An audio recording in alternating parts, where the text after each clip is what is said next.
आज की रेसिपी छोटी छोटी कुरकुरी खस्ता कचौरी। ये आगरे का फेमस स्ट्रीट फूड है और मेरे बचपन की यादों में है। इसके साथ सूखे मसाले की लाल चटनी इतनी टेस्टी लगती थी कि उसे हम पूरी ही चाट जाते थे। आपको भी बहुत पसंद आएंगी। नमस्कार, मैं हूँ निशा मुदलिका। तो शुरू करते हैं। डोंगे में 2 कप मैदा, वजन में 250 ग्राम। इसमें डालिए 1/3 छोटी चम्मच अजवाइन। इसे इस तरह से रगड़ कर डाल दीजिए। 1/3 छोटी चम्मच नमक। बीच में थोड़ी सी जगह बना लीजिए। 2 टेबल स्पून ऑयल और 2 टेबल स्पून घी। घी से बढ़िया सा खस्तापन और ऑयल से करारापन। वैसे आप सिर्फ घी या सिर्फ ऑयल भी डाल सकते हैं। मैदा बिल्कुल बाइंड सी दिखने लगी। मुट्ठी बांधेंगे इस तरीके से, एकदम बाइंड हो रही है। अब इसमें थोड़ा थोड़ा पानी डालकर सॉफ्ट डो बना लीजिए। सर्दी का मौसम हो तो पानी थोड़ा सा गुनगुना लीजिए, गर्मी में सादा लीजिए। हल्का सॉफ्ट डो है, बहुत ज्यादा गीला नहीं है और हार्ड भी नहीं है। और इसे लगाने में आधा कप पानी लगा है। अब इसे ढककर आधा घंटे के लिए छोड़ दीजिए, ये सेट हो जाएगा। तब तक हम इसकी स्टफिंग बना लेते हैं। ये उड़द की भीगी हुई दाल, 1/4 कप दाल को अच्छी तरीके से धोकर 2 घंटे पानी में भिगो लिया। और ज्यादा जल्दी हो तो गर्म पानी में भिगो दीजिए, घंटा भर में ही अच्छी फूल जाती है। इसमें से पानी सारा हटा दिया है। ये एक छोटी सी हरी मिर्च और ये 1/4 इंच अदरक का टुकड़ा, तो इनके छोटे छोटे पीस बना दिए। अब इन्हें एकदम दरदरा पीस लीजिए।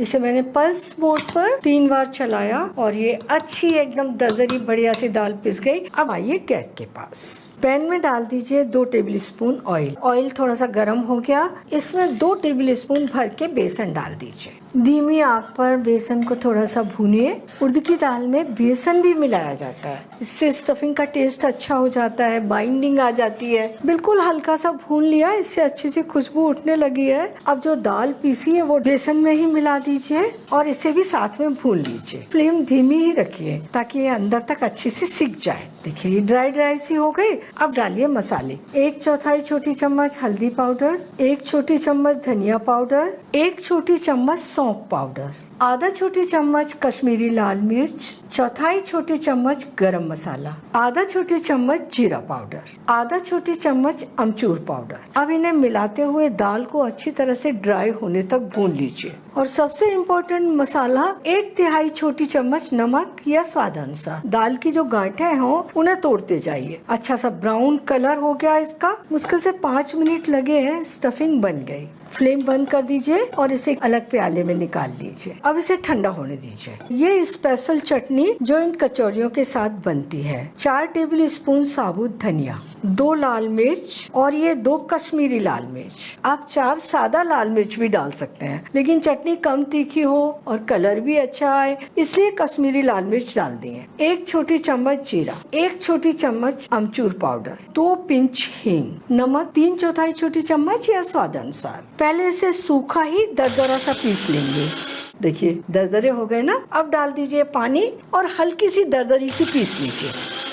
हल्का सा टेक्सचर है इसमें, टच करेंगे तो आपको फील होगा। इसे निकाल लीजिए प्याली में। थोड़ा सा पानी जार में डाल के ले लिया। जो धनिया होता है ना उसका दरदरापन आता है और ये टेस्ट में बहुत अच्छा लगता है। कंसिस्टेंसी पोरिंग है, ये थोड़ी सी पतली ही रखी जाती है। डो को रखे हुए आधा घंटा हो गया, ये सेट हो गया। थोड़ा सा मल लीजिए, बिल्कुल हल्के हाथ से, बहुत देर तक नहीं। हल्की सी स्मूथनेस आ गई इस पे। अब इसकी छोटी छोटी लोइयां बनाइए। बचपन में मैं ये कचौड़ियाँ बहुत खाती थी। स्टफिंग पूरी अच्छे से ड्राई है, लेकिन अगर आप इसको बाइंड करेंगे ना इस तरीके से तो ये बाइंड हो जाएगी, यानी इसके अंदर पूरी नमी है। तो आप चाहे तो इसके गोले बना लें पहले। मैं इसके गोले नहीं बना रही हूँ, डायरेक्ट चम्मच से इसमें भरूंगी। एक आटे का टुकड़ा उठा लीजिए, हल्का सा गोल करके ऐसे कटोरी का शेप दे देंगे। 1 चम्मच भर के स्टफिंग रख दी, दबा दीजिए इसे। और अब इस स्टफिंग को चारों तरफ से आटे को उठाकर बंद कीजिए। अंगूठे की हेल्प से स्टफिंग नीचे कर दीजिए और उंगलियों की हेल्प से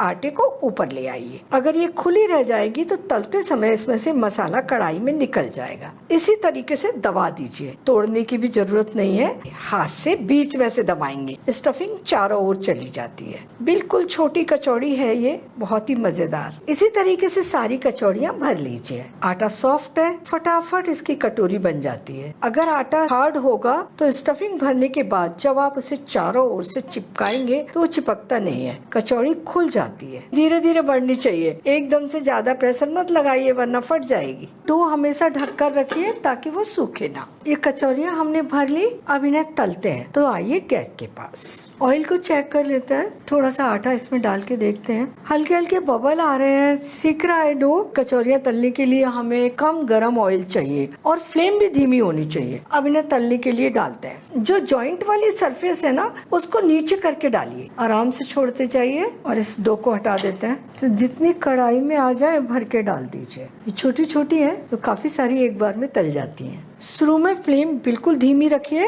ये धीमे धीमे सीखती हैं तभी बढ़िया सी खस्ता बनती हैं। अगर आप तेज गरम ऑयल में तेज फ्लेम पर इन्हें तलने डालेंगे, ये फटाफट सीख जाएंगी, अंदर बिल्कुल कुरकुरी नहीं रहेंगी। और जब तक ये तली जाएंगी तब तक हम बची हुई कचौरियाँ भर लेंगे। इन्हें तलते हुए 5 मिनट हो गई, सारी ऊपर आ गई है सीख करके, हल्की से सीख गई है ये नीचे की ओर से। फ्लेम धीमी ही रखिए। अब आप इन्हें पलट दीजिए, सारी कचौरियाँ फूली हैं। थोड़ा सा फ्लेम तेज कर देते हैं, बहुत धीमी थी।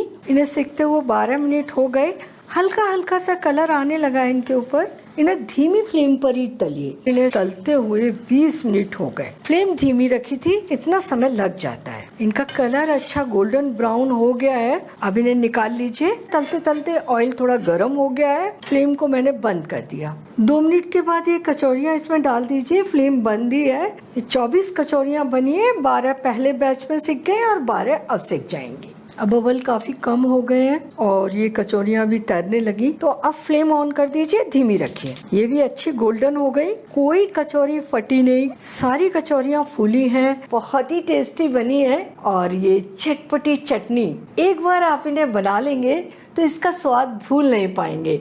हर अच्छे मौके पर, हर अवसर पर बनाना पसंद करेंगे। इसके लिए जब आप डो बनाएं तो उसे थोड़ा सॉफ्ट रखें, बहुत ज़्यादा गीला नहीं और बहुत ज़्यादा हार्ड नहीं। और जब आप कचौरियाँ भरें तो जॉइंट को अच्छे से चिपकाएं, स्टफिंग पूरी तरीके से बंद हो। और जब आप इन्हें तलने के लिए डालें तो ऑयल कम गर्म हो और फ्लेम भी धीमी हो। अगर आपने भी बचपन में ये कचौरियाँ खाई हो तो अपनी यादें शेयर जरूर कीजिए। तो बनाइए इन्हें, खाइए और मुझे बताइए कैसी लगी। अपने सजेशन भी दीजिए, इनसे मुझे बहुत हेल्प मिलती है। अगर आपने मेरा चैनल अभी तक सब्सक्राइब नहीं किया है तो प्लीज़ जल्दी से कर लीजिए। बेल आइकन भी दबा दीजिए ताकि मेरी नई रेसिपीज के नोटिफिकेशंस आपको मिलते रहें। रेसिपी पसंद आई हो तो अपने फ्रेंड्स एंड फैमिली में शेयर भी कर दीजिए। फिर मिलते हैं जल्दी ही एक और नई रेसिपी के साथ।